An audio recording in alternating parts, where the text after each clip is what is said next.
లేదు. కొండ మీద మీరు స్థలం ఎందుకు తీసుకున్నారు? మీరు ఎందుకంటే మీరు వైష్ణవ మత ధర్మాన్ని ఆచరించరు కదా, మీకేం అవసరం అక్కడ?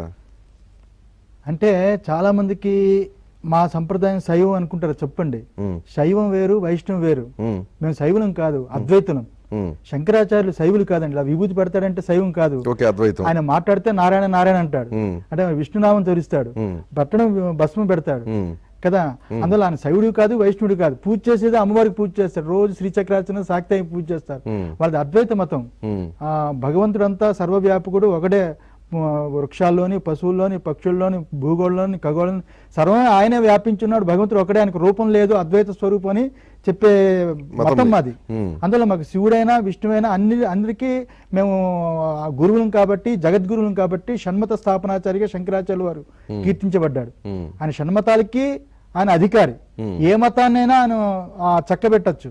అందుకని ఆ రోజుల్లో వైష్ణవ మతంలో వివాదాలు వస్తే, శ్రీ వైష్ణవం వైఖానసంలో వివాదం వస్తే నేను అందులో దూరాను. నేను అద్వైత మతం అందరికీ సంబంధించింది. ఆ రకంగా కొండ మీద శృంగేరి వారికి ఉంది, కంచి వారికి ఉంది, అందరికీ ఉంది. అద్వైత మఠాలు ఉన్నాయి, వైష్ణవ మఠాలు ఉన్నాయి, మధ్వ మఠాలు ఉన్నాయి. అన్నిటితో పాటు నాకు ఉంది. ఏం చేస్తున్నారు అక్కడ ఇప్పుడు మొన్ననే అది ప్రారంభించాము, నిత్యాన్నదానం ప్రారంభించాలని.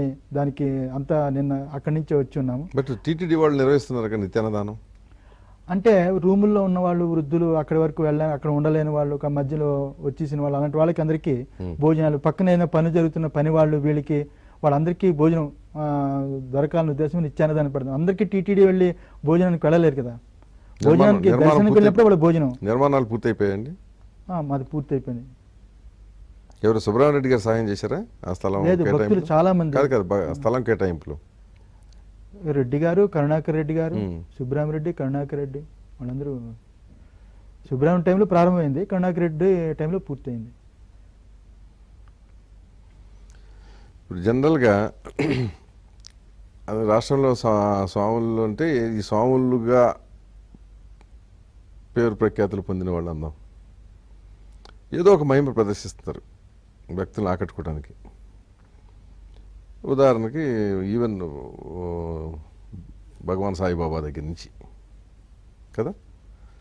సో మీలో ఏమి మహిమలు ఉన్నాయి?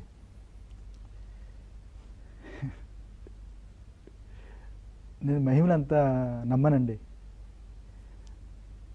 దేన్ని నమ్ముతారు?